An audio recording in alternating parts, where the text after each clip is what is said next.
अस्सलाम वालेकुम। आज है हमारी कोरोना की क्लास नंबर 5। इसमें हम कोरोना की मेन्यू बार में जो हम फीचर डिस्कस करेंगे वो है लेआउट, और उसके साथ हम दो टूल्स भी सीखेंगे। पहले नंबर पे रेक्टेंगल टूल और दूसरे नंबर पे जो होगा वो एलिप्स टूल होगा। ये दोनों टूल बहुत ज़्यादा इंपॉर्टेंट हैं। और इसके साथ साथ जो इसके बाद में बताया, लेआउट का जो फीचर है वो बहुत इंपॉर्टेंट है। जब आप मल्टीपल पेजेस पे काम करते हैं तो आपको जो पेजेस की सेटिंग्स, पेजेस बनाने और उसके अलावा आपको पेजेस में रिमूव करने, ऐड करने, ये सब ऑप्शन जो है वो लेआउट के अंदर आती हैं। पेज से रिलेटेड जितनी भी ऑप्शंस होती हैं, कोरा का जो भी आप वर्जन यूज़ कर रहे हैं उसमें के लिए अवेलेबल होता है। वो आप चाहे कोरा 9 यूज़ कर रहे हैं या आप कोरा 2020 यूज़ कर रहे हैं, ये सब के अंदर मौजूद होता है। इसे अगर आपको इसका सही तरह से यूज़ आता है तो आपके काम में बहुत ज़्यादा हेल्प करता है। तो चलिए शुरू करते हैं आज की क्लास। इसमें लेआउट का जो पैनल, जो आपको मेन्यू बार में लेआउट के जो फीचर नज़र आ रहा है, इसमें पेजेस से रिलेटेड जितनी भी आपकी ऑप्शन होंगी वो सारी इसके अंदर आपको मिलेंगी। अगर तो आपको इसकी शॉर्ट कीज याद है तो आपको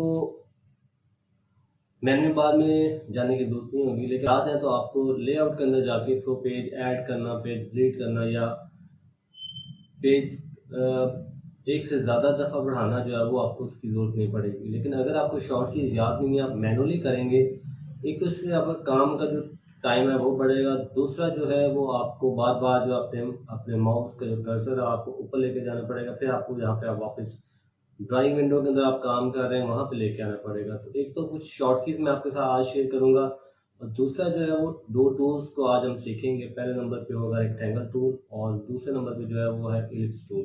तो जैसे कि आप देखें कि अगर हमने अपने कोरा के अंदर पेज ऐड करना है तो उसके लिए हम जो ऑप्शन यूज़ करेंगे वो है इंसर्ट पेज।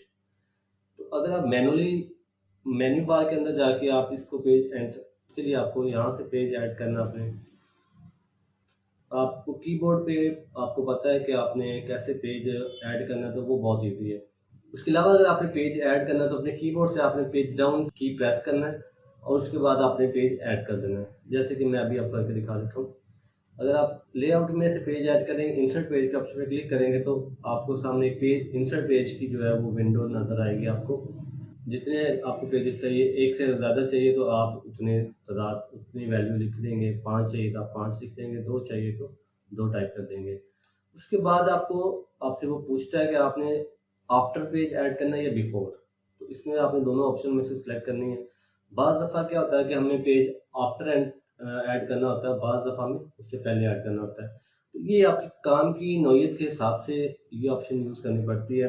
इसका फ़ैसला आपको ऑन द स्पॉट करना होता है जब आप काम कर रहे होते हैं कि आपको जो पेज है आपको इससे पहले चाहिए या उसके बाद आपने पेज ऐड करना है। तो आफ्टर पेज ऐड, आफ्टर वाली ऑप्शन अभी इस वक्त मैंने आपकी जो है वो डिफ़ॉल्ट पे सेटिंग है, पेज नंबर जो है 1 है आपका। उसके बाद इसकी पोजीशन आती है कि आपने पोर्ट्रेट पेज ऐड करना है या लैंडस्केप पोजीशन में, आपकी उसकी जो पोजीशन है वो लैंडस्केप हो या पोर्ट्रेट हो। उसके बाद आपने देखना है कि आपने वो पेज का साइज़ क्या रखना है। इंटरनेशनल जो पेजेस के साइज़ यूज़ होते हैं वो आपके कोरा के अंदर डिफ़ॉल्ट में सेव्ड होते हैं। अगर वहाँ से आप यूज़ करना चाहते हैं तो आप वहाँ से कर सकते हैं। इसके अलावा अगर आप कुछ स्पेसिफिक साइज़ देना चाहते हैं जो आपको, जो A4 या लीगल या इस चीज़ से हट के है, तो वो भी आप मैनुअली दे सकते हैं, उसको आप मैनुअली एंटर कर सकते हैं। तो अभी मैं यहाँ पे A4 सेलेक्ट करूँगा। A4 सेलेक्ट करने के बाद जो है आपने इसके यूनिट सेट करने हैं। अगर तो आप काम कर रहे हैं इंचेस में तो आप इंचेस को सेलेक्ट कर लें, अगर आप CM में काम कर रहे हैं तो आप सेंटीमीटर को कर लें। लेकिन अगर आप नहीं भी करते तो आप इसको मैनुअली जाके बाद में सेट कर सकते हैं। तो आप क्या करेंगे, ओके कर देंगे तो पेज हमारा सेलेक्ट हो गया। अब हमारे पास 2 पेजेस हो गए। इसके अलावा अगर आप पेज अपना ऐड करना चाहते हैं तो वो आप अपने नीचे जो आपको ये पेज 1 के साथ, आपको पेज 1 के साथ जो छोटा सा आपको आइटम नजर है, इसके साथ प्लस का साइन है, आप यहाँ से भी पेज ऐड कर सकते हैं। जब जो आप पेज ऐड करेंगे वो आपकी सेटिंग के अंदर जो पेज साइज होगा वो उसको लेगा। अगर आप अपने साइज को चेंज करना चाहते हैं, जैसे आपने पहले A4 लगाया है या उसके बाद आप ए लेटर लगाना चाहते हैं या A3 साइज ऐड करना चाहते हैं इसके अंदर, मैं आपको प्रेफर करूंगा कि आप अपने कीबोर्ड से जो है वो पेज डाउन की जो की है वो यूज़ करें। एक तो उससे ये होता है कि आपकी शॉर्ट की के ऊपर आपकी ग्रिप वो मजबूत हो जाती है। और दूसरा ये होता है कि आपको पता चल जाता है आपने कौन सा पेज ऐड करना है। उसमें आपके पास काफ़ी ऑप्शंस आ जाती हैं कि आपने वो पेज लैंडस्केप में ऐड करना है, पोर्ट्रेट में करना है, उसको कितने पेज आपने ऐड करने हैं वो भी बताएगा आपको। तो चलें चेक करते हैं कि हम कीबोर्ड से जब पेज डाउन की प्रेस करते हैं तो उससे क्या फ़र्क पड़ता है। तो मैंने पेज डाउन की प्रेस की है, तो उसके बाद जो है वो सेम ऑप्शन वही जो हमने लेआउट के अंदर जाके देखी थी वो सेम ऑप्शन इसके अंदर आ गई है। सेकंड नंबर पे जो ऑप्शन है वो है पेज डिलीट की। तो पेज डिलीट करने का भी तरीका है। अगर आपने एक इसमें भी दो तरह से आप पेज डिलीट कर सकते हैं। अगर आपने एक पेज डिलीट करना है तो आप अपने पेज के ऊपर ही, अगर आप एक से ज़्यादा पेज, जैसे ये आपके सामने ऑप्शन आई है डिलीट पेज की, अगर आपने एक पेज डिलीट करना है तो हम यहाँ पे आपका 5 नंबर पेज है वो डिलीट कर देगा। लेकिन अगर आपकी फाइल जो है वो 5 पेज से ज़्यादा है और आपने 5 या 7 पेज जो है वो एक्स्ट्रा ऐड कर लिए हैं, आप उनको डिलीट करना चाहते हैं, तो वो क्या होगा, जब हम मैनुअली पेज डिलीट करते हैं तो उसमें आपको दिक्कत ये होती है कि आपको एक एक करके पेज सारे डिलीट करने पड़ते हैं। तो लेआउट में जाके जो आप डिलीट करते हैं उसमें आपको होता है कि डिलीट थ्रू पेज, इस ऑप्शन से आप जो है एक से ज़्यादा पेज एक ही टाइम में डिलीट कर सकते हैं। आपके सामने जो नंबर आ रहा है डिलीट पेज, आपने 5 नंबर पेज डिलीट करना है तो आप 5 ओके कर देंगे तो आप पीछे आपके पास 4 रह गए। तो अपने कीबोर्ड से मैं वापस आता हूँ, 5 पेज पे वापस हो गए। लेआउट में जाऊँगा तो डिलीट पेज की जो विंडो है वो मेरे पास दोबारा आ गई है। अगर फॉर एग्जांपल मैंने जो पेज डिलीट करना है वो लेना है 2 से लेके 5 तक, तो मैं अपने पास जो एक पेज रखना चाहता हूँ उससे 2, 3, 4 और 5 पेज को मैं डिलीट करना चाहता हूँ। ओके करते हैं तो आपके पास वापस जो है वो एक पेज रह गया, बाकी आपके 4 पेज डिलीट हो गए। तो अगर आप बुक बना रहे हैं या आप कोई ब्रोशर बना रहे हैं जो एक से ज़्यादा पेज वाले बुकलेट बना रहे हैं, तो उसमें या मैगज़ीन वगैरह आप मैगज़ीन पे काम कर रहे हैं उसमें ये ऑप्शन जो है वो यूज़ होती है। या आप स्क्रीन प्रिंटिंग में सेपरेशन कर रहे हैं, उसके अलावा टेक्सटाइल डिज़ाइनिंग में भी ये ऑप्शन यूज़ होती है। लेकिन ज़्यादा जो यूज़ मैंने अभी तक देखा है इसका वो है ऑफसेट डिज़ाइनिंग में। ऑफसेट डिज़ाइनिंग में आपको एक से ज़्यादा पेजेस जो है वो रिक्वायर्ड होते हैं। टेक्सटाइल डिज़ाइनिंग में वो आपके पास पूरी जो होती है वो ड्राइंग विंडो होती है। ड्राइंग विंडो पे कहीं भी जाके आप काम कर सकते हैं। लेकिन अगर आप पेज पे काम करते हैं, आप 1 से लेकर 10 आपके 10 पेजेस, 10 कलर का आपका डिज़ाइन है, तो आप अगर 10 पेजेस अपने बनाते हैं तो एक आपका सीक्वेंस बन जाता है। जब आप प्रिंट देते हैं तो एक तो आपको प्रिंट लेने में आसानी होती है, दूसरा आपको पता होता है कि आपको कौन सा कलर कौन से पेज पे पड़ा हुआ है। उसके बाद जो है लेआउट में जाके हम देखते हैं तो वो है गो टू पेज। तो इंसर्ट पेज जो मैं करूँगा वो 4 करूँगा, आफ्टर करूँगा, उसके बाद पेज नंबर 1 और बाकी सब कुछ सेम रखेंगे। तो ये आपके सामने 5 पेज ऐड हो गए, 2, 3, 4 और 5। तो इसके बाद जो हमारे पास गो टू पेज की ऑप्शन है उसमें आप जो से पेज पे जाना चाहते हैं। सम टाइम ऐसे होता है कि हम बहुत ज़्यादा पेजेस वाली फाइल बना लेते हैं, तो उसके बाद आप अगर आपके पास उसका मोक है, अगर आपके पास सैंपल बना हुआ है, तो आप किसी खास स्पेसिफिक एक पेज आपको पता है, जो नॉर्मल हम करते हैं वो हम 1 बाय 1 पेज जो है वो उसको चेंज करते हैं। लेकिन अगर हम गो टू पेज की ऑप्शन यूज़ करेंगे तो हम डायरेक्ट उस पेज पे चले जाते हैं। जैसे कि अभी मैं यहाँ 5 नंबर पेज पे जाना चाहता हूँ, तो मैंने 5 ऐड किया है और मैंने ओके कर दिया है, तो हम डायरेक्ट पेज नंबर 5 पे चले गए। आपकी हेल्प करता है, आपका टाइम सेव करता है। तो उम्मीद है कि आप चीज़ याद रखेंगे। बहुत ज़्यादा इंपॉर्टेंट तो नहीं, लेकिन इसका अगर आपको सही तरह यूज़ आता है तो आपके उसके बाद जो है वो है स्विच पेज ओरिएंटेशन। जो पेज की पोजीशन होती है वो आपने चेंज करनी है इसके ज़रिए, इस कमांड के ज़रिए जो है वो हम पेज की जो है वो पोजीशन चेंज करते हैं। आपको लैंडस्केप चाहिए, पोर्ट्रेट चाहिए, वो हम स्विच कर सकते हैं। ये जैसे आप सामने देख रहे हैं लैंडस्केप पोर्ट्रेट का बाहर भी उन्होंने आपको शॉर्टकट दिया हुआ इसका। इसके ऊपर आप क्लिक करके इसके लिए आपको लेआउट फीचर के अंदर मेन्यू बार में लेआउट फीचर के अंदर आपको जाने की जरूरत नहीं होगी। आप बाहर से अपने पेज को ये बेसिकली ये जो फीचर है ये बेसिक्स में आता है। इसके लिए आपको अंदर जो है वो लेआउट में जाने की जरूरत नहीं, आप बाहर से अपना पेज सेलेक्ट कर सकते हैं। तो जैसे मैंने आपको पहले आई थिंक पहली क्लास या दूसरी में बताया था कि ये जो ऑप्शन आपको नज़र आ रही है ये भी पेज से रिलेटेड ही है। इसमें अगर आप ऊपर से जो ऊपर वाली आपके पास ऑप्शन है उसके बाद लेआउट में देख लेते हैं हमारे पास क्या आता है, रीसाइज पेज। रीसाइज पेज में जब आप पेज को रीसाइज कर सकते हैं, वैसे तो आप मैनुअली भी ये चीज़ कर सकते हैं, लेकिन अगर आप मेन्यू बार के अंदर जाके ये चीज़ चेंज करना चाहते हैं वहाँ से भी कर सकते हैं। पेज सेटअप जो है ये भी इसमें सब कुछ इसमें जितनी ऑप्शंस आपके सामने नजर आएंगे वो सारी पेज से रिलेटेड है जो आप काम कर रहे हैं पेज के ऊपर। इसमें क्या होता है कि आप अपने पेज की जो सेटिंग है वो डिफ़ॉल्ट सेट कर सकते हैं। अगर आपको काम करना शुरू करने से पहले आप अपने पेज को चेंज करना चाहते हैं लेटर, जैसे अभी जैसे कि अभी जो है वो हमारा पेज साइज़ जो है वो लेटर पे डिफ़ॉल्ट सेटिंग है। आप जो भी नया पेज ऐड करेंगे तो लेटर साइज़ का ऐड होगा। तो हमने क्या करना है, अगर तो आप ये चाहते हैं कि आपका जो पेज है वो आप जो भी पेज ऐड करें वो A3 साइज़ का ऐड हो या A4 साइज़ का ऐड हो, तो आप यहाँ से A4 करके ओके कर देंगे। जब आप यहाँ से A4 करके जब उसको ओके कर देंगे, तो उसके बाद आप जो भी पेज ऐड करेंगे वो A4 साइज़ का या A3 साइज़ का, जो आपने साइज़ यहाँ पे ऐड किया होगा वो उसी साइज़ पे रहेगा। तो उसके बाद अब यूनिट्स वगैरह भी सेलेक्ट कर देने हैं। अगर आप यहाँ से फीट में, इंचज़ में या सेंटी या mm में जो जो भी आप साइज़ देंगे, तो वो साइज़ जो है वो आपका डिफ़ॉल्ट कोरल ड्रा के अंदर सेट हो जाएगा। उसके बाद वो आप जो भी पेज ऐड करेंगे वो उस साइज़ का ऐड होगा। तो उसमें आपको बताऊँगा कि लेबल क्या होता है। जब हम पेज तो उसके बाद आप जो सेट फ्रॉम प्रिंटर के ऑप्शन है, ये इसमें काम नहीं करती है। तो जो साथ सेव कस्टम पेज है, बेसिकली ये जो आपने अभी हमने सारा किया, ये बेसिकली कस्टम तो पेज एंटर हो गया आपका। उसके बाद हम देख लेते हैं कि हमने जो आगे ये तो हो गया हमारे पेज की सेटिंग। तो उसके बाद जो है वो आपने देखना है कि हम इसमें कोरल ड्रा की सेटिंग में जाके जो है इसकी वो चेक करते हैं हम पेजेस के अंदर और क्या चीज़ ऐड कर सकते हैं। तो उसके अलावा जब आप पेज की सेटिंग खोलेंगे, कोरल ड्रा की सेटिंग में जाएँगे, तो वहाँ पे आपको नज़र आएगा डॉक्यूमेंट। डॉक्यूमेंट के अंदर आपको जो है वो पेज की ऑप्शन नज़र आएगी। उसके बाद जो है यहाँ पे 3 ऑप्शन है, प्रिंटेबल एरिया। आप यहाँ पे अपना जो भी ऑफसेट में ये क्लिप न आपकी ऑप्शन यूज़ होती है, प्रिंटेबल एरिया, ब्लीड एरिया, ये ऑफसेट प्रिंटिंग की ऑप्शन है। तो इसमें इसको बाद में इस पे मैं आपको डिटेल से बताऊँगा, एक वीडियो अलग से बनाऊँगा इस पे मैं एक डिटेल से वीडियो बनाऊँगा। इसमें प्रॉपर तरीके से मैं आपको समझाऊँ कि ये प्रिंटेबल एरिया और ब्लीड एरिया क्या होता है। उसके बाद जब आप जाते हैं पेज की प्लस पे क्लिक करते हैं, तो उसके बाद पेज साइज़ आ जाता है। तो ये चीज़ हमने पहले इस पे सीख ली है कि इसको हम कैसे करते हैं। इसके बाद लेआउट है। लेआउट की जो ऑप्शन है वो एक्चुअली यहाँ पे लॉक है।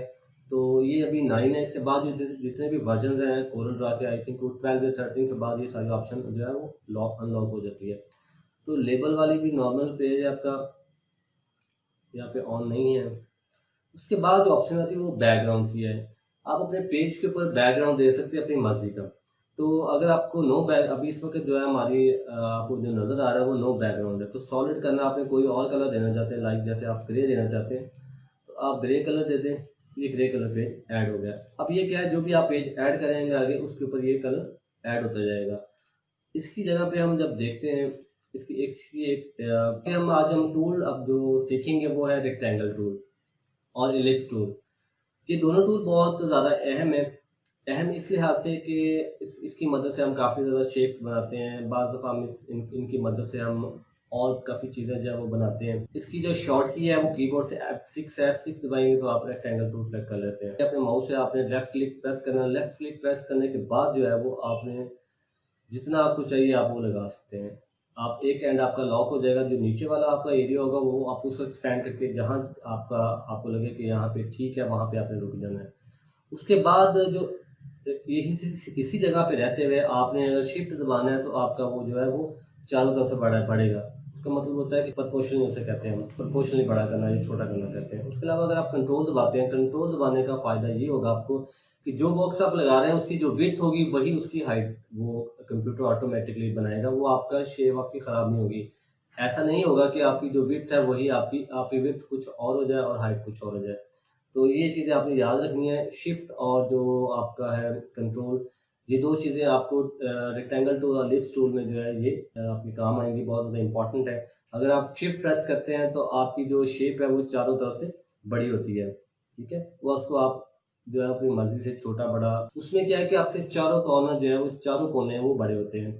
उसके बाद क्या होता है कि अगर आप कंट्रोल दबाते हैं तो आपका जो बॉक्स है वो एक साइज़ का लगता है। उसकी विड्थ और हाइट जो है वो इक्वल होती है, वो आप चेंज नहीं कर सकते। बाज़ दफ़ा हमें जो है उसकी विड्थ और हाइट, जैसे आप लंबाई चौड़ाई करते हैं वो हमें सेम चाहिए होती है, तो हम कंट्रोल की मदद से लगाते हैं, वो एक्यूरेट लगता है। अगर आपको अपनी मर्ज़ी से लगाना है तो आप बगैर कोई की प्रेस किए इसको ड्रैग कर सकते हैं। इसके बाद जो है वो मैंने आपको उस दिन बताया था कि हम रेक्टेंगल के जो है वो कॉर्नर जो है हम जो हमने बॉक्स लगाया है, जो हमने रेक्टेंगल इस शेप में करके आपने कॉर्नर राउंड करना है, तो कोरल लाइन में थोड़ा सा प्रॉब्लम ये आता है कि जो मैंने एक्सपीरियंस किया है इसमें मैं आपको बताता हूँ कि हम इसके कॉर्नर राउंड कैसे करते हैं। और अगर आपने कुछ जो शेप्स होती हैं अक्सर आपने देखी होंगी, अगर आप बड़ी फेमस शेप है जो मोस्टली ग्राफिक डिज़ाइनर यूज़ करते हैं फ्लैक्स वगैरह में, विजिटिंग कार्ड में और डिफरेंट पम्फलेट्स वगैरह पे, वो भी हम देख लेते हैं वो कैसे बनाते हैं। पहले तो मैं आपको बता दूं, अगर आपने चारों कॉर्नर अपने राउंड करने हैं रेक्टेंगल टूल के अंदर, तो आप डायरेक्ट शेप टूल में जाके उसको पकड़ सकते हैं। शेप टूल में जाने के बाद आप जो है एक नॉट को पकड़े, कॉर्नर को पकड़े, आप अंदर लेके आएंगे तो वो आपके कॉर्नर राउंड हो जाएंगे। लेकिन यहाँ पे प्रॉब्लम ये होती है कि वो सारी आपके चारों कॉर्नर होंगे राउंड। इसमें आपको दिक्कत ये आएगी कि अगर आप चाहते हैं कि 3 कॉर्नर जो है वो राउंड और 1 कॉर्नर जो है वो स्ट्रेट रहे, तो वहाँ इस सूरत में आप शेप टूल की सूरत में आप उसको नहीं कर सकते।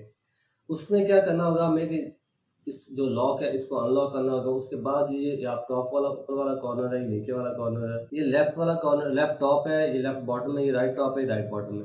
तो इसमें आप मैनुअली यहाँ से क्लिक करके भी आप ये नीचे नीचे आने के लिए, ये ऊपर जाने के लिए, जब आप इसमें वैल्यू बढ़ाते जाएंगे तो उसके कॉर्नर राउंड होते जाएंगे। इसमें जो इसकी वैल्यू होती है वो 1 से लेकर 100 तक होती है। तो ये जब शेप देख के अंदाज़ा हो जाता है कि ये जो है वो अंडर 50 है या 50 से अबव है। जैसे अभी आप देखें मैंने इसको 28% पे जो है वो राउंड किया है। तो ये शेप आप ये तो काम के साथ साथ आपके जो है वो इसको आप कहते हैं एक्सपीरियंस। तो आपका एक्सपीरियंस बढ़ता जाता है जैसे जैसे आप काम करते हैं। तो ये आपको अंदाज़ा हो जाता है कि आप 50% हम इसको राउंड करेंगे तो ये जो शेप जो हमें चाहिए आई थिंक आ जाएगी या नहीं आएगी। लेकिन अगर इन केस नहीं भी आती तो आपने परेशान नहीं होना, ये कोई मसला नहीं, ये कोई इतनी बड़ी बात नहीं है। इसको हम मैनुअली भी सेट कर सकते हैं। जैसे 50 हम मैंने यहाँ पे दे दी, अगर आपने चारों कॉर्नर पे देनी है तो हम क्या करेंगे, वापस कंट्रोल जी करके वापस 0 पे जाते हैं।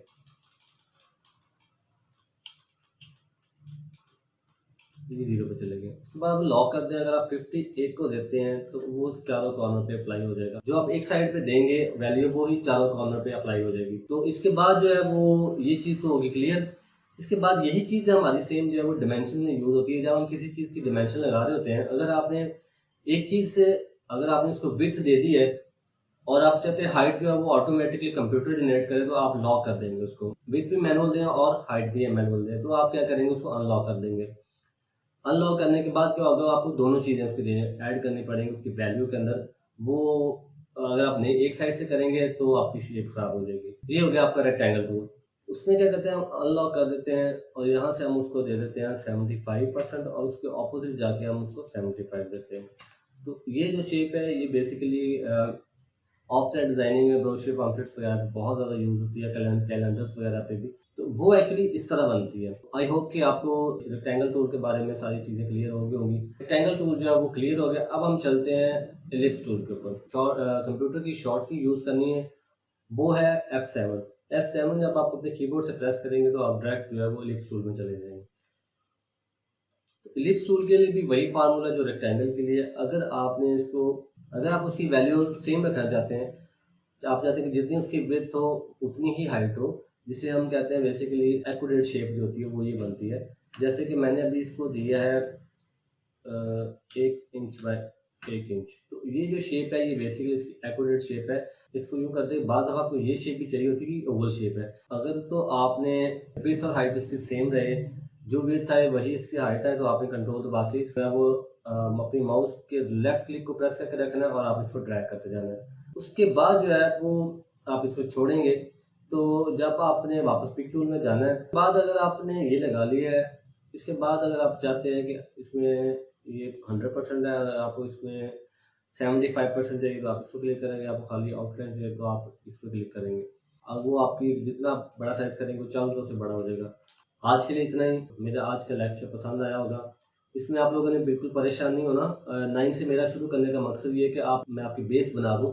जब आपकी बेस बनी होगी तो हम जो है वो अगर जंप करके कोरल ड्रा 13, 14 या 15 में जाते हैं तो आपको, या अगर नहीं यहाँ पे आप नहीं भी काम करते मेरे साथ, अगर आप लेक्चर नहीं देखते तो आप यहाँ से छोड़ के अगर बाद में भी इसको आप 9 में आपने काम किया होगा, उसके बाद आप सडनली आपको 13 में, 14 में या 15 में, यहाँ तक कि आपको कोरल ड्रा अगर 18 में भी काम करना पड़ता है, तो मैं आपकी जो बेस बनाऊंगा, जो मैं आपको करवा रहा हूँ, अगर आप उसको प्रॉपरली उसको रेगुलर फॉलो करेंगे, उसकी कि आप कोई भी वर्जन कोरल का ले लें, उस पे आप आसानी से काम कर सकते हैं। आप अपने काम को बहुत अच्छे तरीके से मैनेज कर सकते हैं। हो सकता है कि आप में से कुछ लोग जो है वो ये वीडियो ना देखें कि ये जो कोरल 9 है, कोरल 9 तो बहुत पुराना हो गया।